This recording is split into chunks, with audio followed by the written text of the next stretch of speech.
Hi, Theater Philadelphia. We are back with another podcast episode in celebration of our seventh annual Philly Theater Week. Today, we are talking with Bruce Curless, Liz Mattera, and Robert Repici of the Ritz Theatre Company on their production of Agatha Christie's Murder on the Nile. Everybody want to give a second to introduce yourselves and what role you are playing in this production? Uh, I'm Bruce Curless. I'm the producing artistic director here at the theater, as well as the director for Murder on the Nile. Liz. Okay. Hi, I'm Liz Mattera. I'm playing Kay Ridgway Boston. My name is Robert Repici. I am the Director of Education here at the Ritz, and in this production, I am playing the role of William Smith. Fantastic. So for any of our audience who might not be Agatha Christie heads, does anybody want to tell us what this play is about? Well, it's a murder mystery. We don't find out until the very end who the actual murderer is, and there are actually two murders that happen in the production. Oh, Spoiler alert. murderers on Shoot, that's a spoiler alert. Anyhow, and that's about all I can tell you, other than it follows the format of an Agatha Christie novel, a play. It's a lot of talking, and we've made it very. Our goal has been to really keep it engaging for our audiences, so they listen. We are in a community of theater and film and TV viewers who don't like to listen, they like to see action. And we don't have a lot of action, but we have a lot of talking. Of course, murders is action, but Oh, yeah, well, sure. Yeah. What I'm interested to hear what steps this production has taken in what sounds like a pretty text-based play. I know like this is such a common situation when we come across like Shakespeare, for example, getting the audiences to like hear the words that are being said. So I'm interested both in your perspective on that as the director as well as Liz and Roberts as the performers delivering the lines.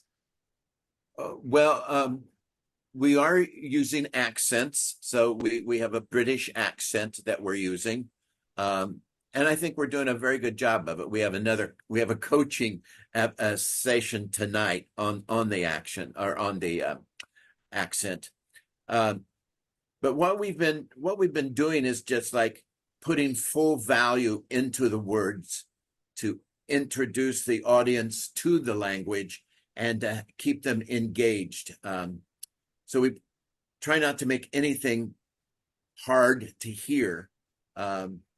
Yeah, does that make sense? I'm sorry.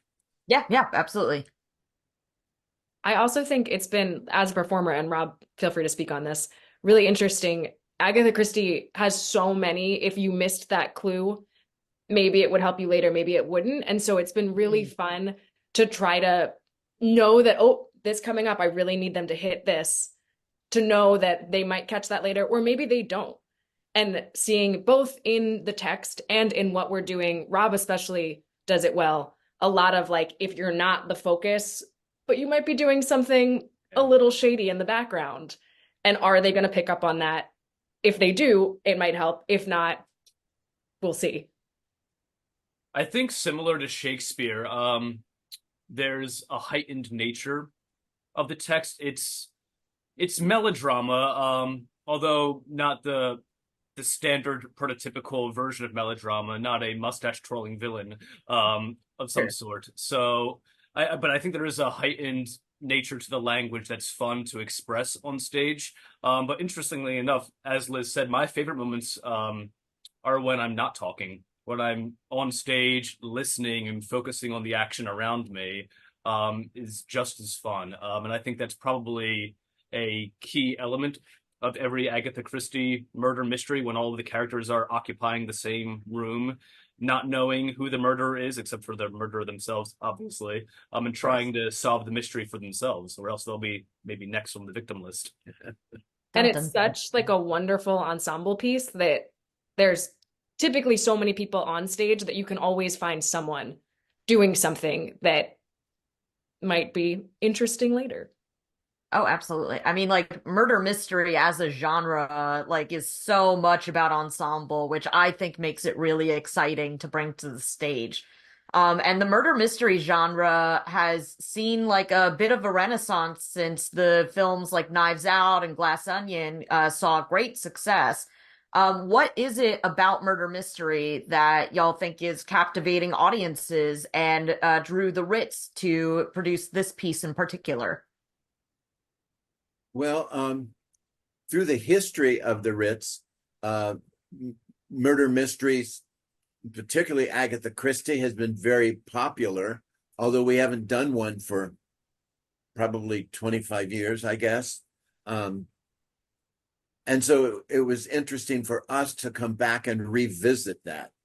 Um, I, I'm not sure what it is that appeals to the audience, but I was sort of surprised. I think it was last season or maybe the season before, we sent out, and we do this every number of years, we send out artist and audience surveys about what type of show or what specific shows they want to see on our stage. And there were numerous responses that said Agatha Christie. And that surprised me, but I do think what you said, CJ, is true. There's been a resurgence of murder mysteries in the mainstream the past few years. Even Agatha Christie novels have been adapted to newer films, newer ensemble films with lots of Hollywood stars in them. So I think it's definitely in the public eye. I believe there's a revival of The Mousetrap happening soon on Broadway. So there definitely seems to be a resurgence and a renewed interest in it. But I was surprised when a lot of those surveys came back saying they wanted to see Agatha Christie back on our stage. And I think like so much of murder mystery and Agatha Christie especially, I mean, theater is often an escape and a way to kind of forget about everything.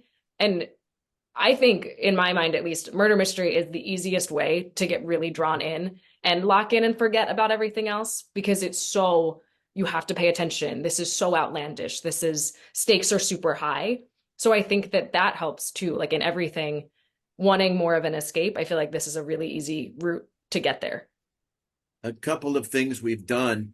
Well, first of all, I invited every actor on the stage to try to make themselves a suspect.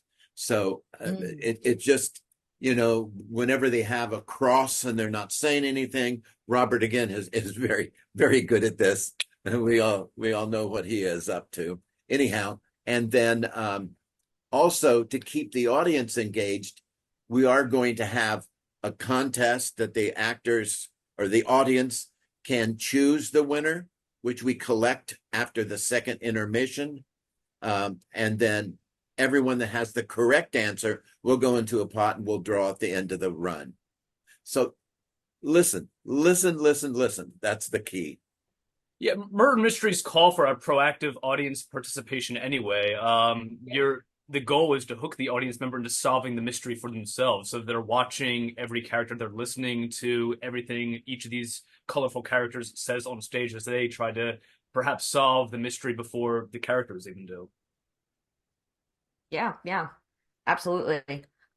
So Liz and Robert, as performers in this show and in a, as we've mentioned, very like ensemble heavy piece, what has been your experiences playing your respective characters? Like what discoveries have you made? Without Rob, spoiling you take it anything, of first? course. You want me to? I'll go first. Okay. Uh, I think when I first read the script, this was the character that jumped out at me the most. Smith is not a principal character, I would say. I would say he's a major supporting character. But I think he occupies the stage quite a bit. Liz alluded to Smith watching in the background constantly. There's a non-spoiler line early in Act One, sort of a throwaway line, although I haven't been using it as such, where Smith says, "I'm studying conditions at the moment." So we get the idea that he is on a journey around the world, watching people and observing people to perhaps inform what he thinks of the world and the people who work within that world. And there is a mystery surrounding him that probably draws suspicion his way, although I won't say if he ends up being a guilty party or not. But the studying conditions line I've found particularly fascinating because the most we get out of Smith is him watching the other characters. He throws suspicion on a character that I don't think anybody else does, because he's silently watching in the background and listening, and things don't add up in his mind. And he calls out the priest character, who no one else really throws suspicion on as perhaps being the guilty party. So that's the part I find most enjoying, is just watching and listening all of the characters trying to solve the mystery for Smith. Yeah, and I feel like mine is almost the exact opposite of that. So the play starts with, yeah, I know. It starts with Kay and her husband on their honeymoon on the ship in the Nile. And she is like the richest woman in the world, super famous. And so what I think has been really fun is, whereas Smith is kind of watching in the background, a ton of my stuff is interacting with different people on the boat. And there's a line in like the little synopsis that's like, everyone either loves or hates Kay. And it's been super fun to see how my relationship with this person is obviously not the relationship with this one. And to have so many people to play off and get to do that is super exciting. And seeing like, how do we all kind of work together to make all of these different moments happen through the ensemble. Awesome. So there's the age-old question of why this production now, and it sounds like a fair deal of that was because your audiences literally asked for it, which congrats to y'all for hearing that and going, y'all wanted Agatha Christie, fantastic, do that. But that said, in this piece, are there any like themes or moments that you feel particularly resonate today that you feel the audiences might resonate with? I think just the genre in itself. What is that? Is it Netflix? There's a series with Martin Short and Only Murders in the Building. yeah, Hulu. I mean that is very big, very popular. That's an indication that audiences are into that sort of mystery. And so that helped in our selection.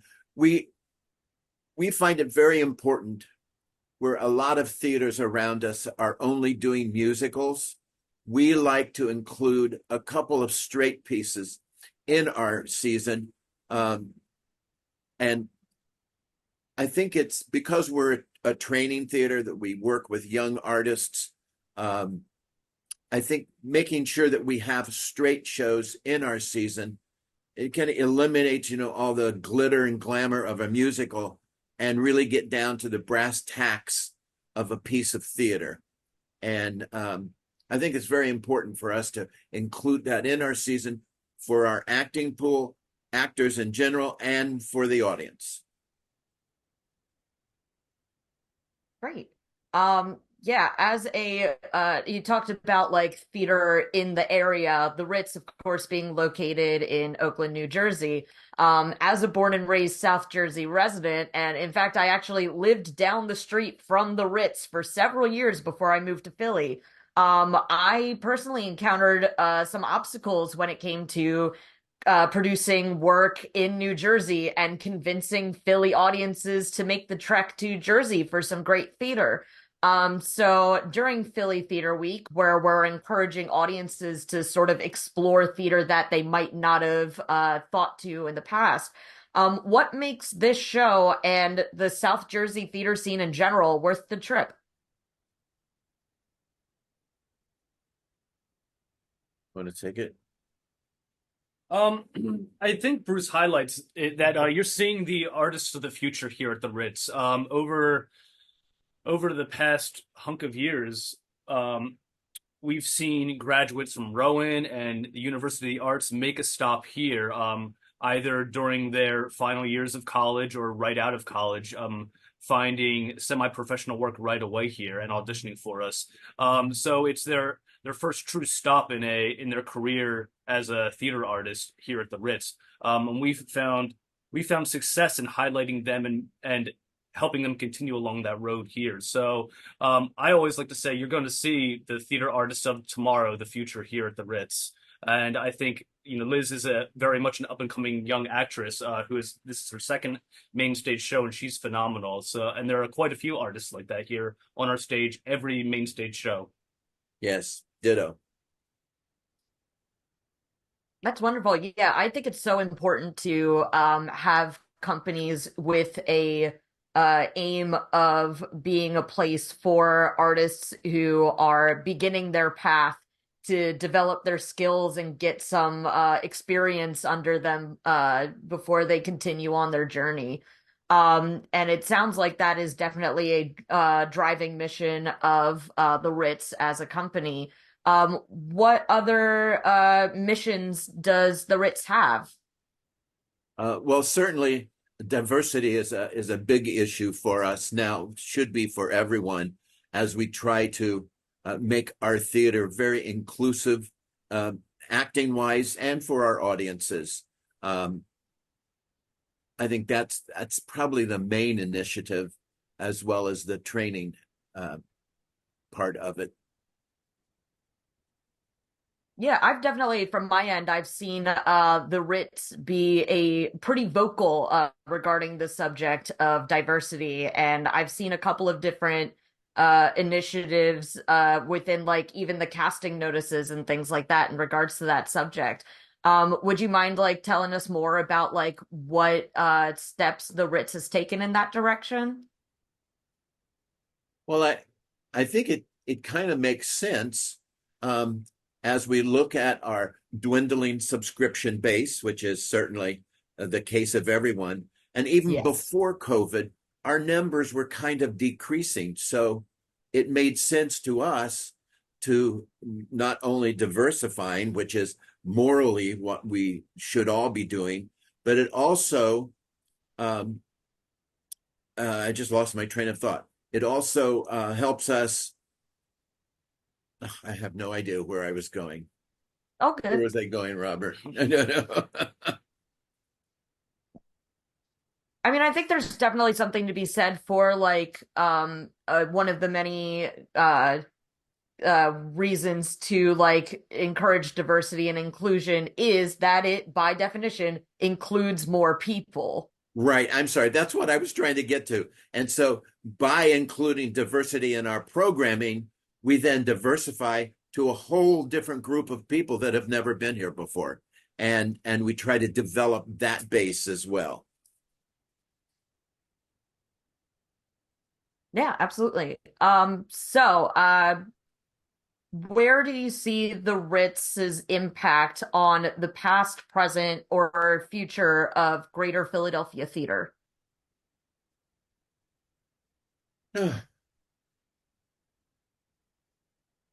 Well, I mean, I would love it if every casting director in Philadelphia would attend shows, because they will see some of the newest upcoming talent in the area, as Robert said, right out of school, and some that have been out for quite a while. In fact, some people that have decided to go back in to the theater.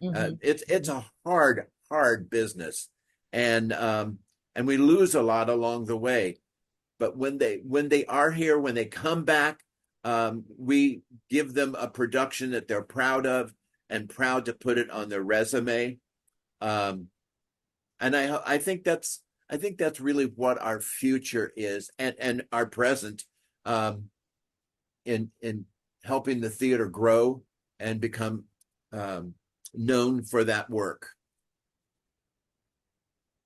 That's Also, wonderful. like you said, Yeah. CJ, it's not necessarily just Philly theaters that are doing great shows. And I think that the Ritz is a really great way to kind of promote that and show that even in South Jersey, there's just could be the same caliber as you're going to get in a Philly show. Yeah, absolutely. I think that like from like the Philly perspective, there tends to be the attitude that like Jersey theater is for the community theaters, which there is already such a loaded and perhaps negative view of community theater as like not worthy of attendance and sort of like the amateur hour, when I personally feel like it definitely like has its own place and like worth in attending. Like there's some really great work happening in community theaters, even though it's not like, it's not like professional in title and all of that, but there is worth and value to it. But there's also a whole bunch of professional theater happening in New Jersey too. Right. What are the have the performances started for this yet, or are we still in rehearsal? We're in rehearsal. We open on April 4th. 5th. Right 5th. at the top of Philly Theater Week. Yeah, yeah. We're about to enter tech. This is our last rehearsal before starting tech this weekend. And then we open next Friday night, April 5th, and run for 3 weeks. Right. Awesome. What are y'all excited for audiences to get from this show? I think again, like the proactivity of audiences is something that's enticing to me as a performer. We do have a student matinee on the performance schedule as well, and I'm excited for some high school students to immerse themselves in the work of Agatha Christie, again, trying to work out the mystery for themselves and to be as immersed and involved in the show as it unfolds. Yeah, I'm excited for kind of the dialogue that happens after. I feel like when I see a show, I love the like, oh, what did you think of this and this? And obviously we'll have that, but even just the way that the audience is going to get that community of, did you see that happen? Did you see that coming? Did you know they were going to do it? I think that is going to be super exciting, kind of seeing how post-show they unfold what they saw. Awesome. So anybody want to give our audience the when and where of this show? Well, you mean where it's set? It's on a paddle boat in the middle of the Nile, and it takes place. We've determined it in 1927. It's right before the 30s, so it's early 30s, late 20s.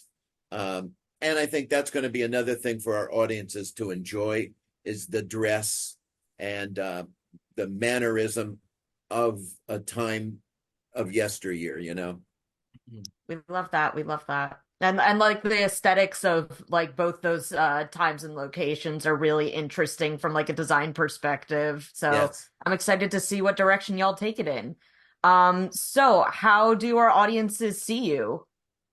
When is the show? Like, what are the dates for the show? And where's the theater? Where are they driving to? Well, the Ritz Theatre Company is located at 915 Whitehorse Pike, technically in Haddon Township, New Jersey. So really right across the bridge, any of the bridges from Philadelphia. It opens April 5th and runs through April 21st. Performances are on Friday and Saturday nights and Sunday afternoons. And we also have 2 Wednesdays sprinkled in as well in that time span. Yeah, I always tell people, we're right across the bridge. I mean, we're from Center City, no more than 15 minutes by car. And when you get here, although we don't have a parking lot, we have street parking, you don't pay a dime for it. Mm-hmm. Mm-hmm. Yeah, and a fair deal of it. I mean, like again, I lived in that area for a while and I drive and did not find parking around that area to be terribly nightmarish, as can be the case sometimes when it comes to trying to find street parking. Right. And yeah, it truly is literally right across the bridge. So thank you three so much for talking about this show, and to our audience, go on over to Jersey, go see a theater over there. It'll be great. Thank you for having us.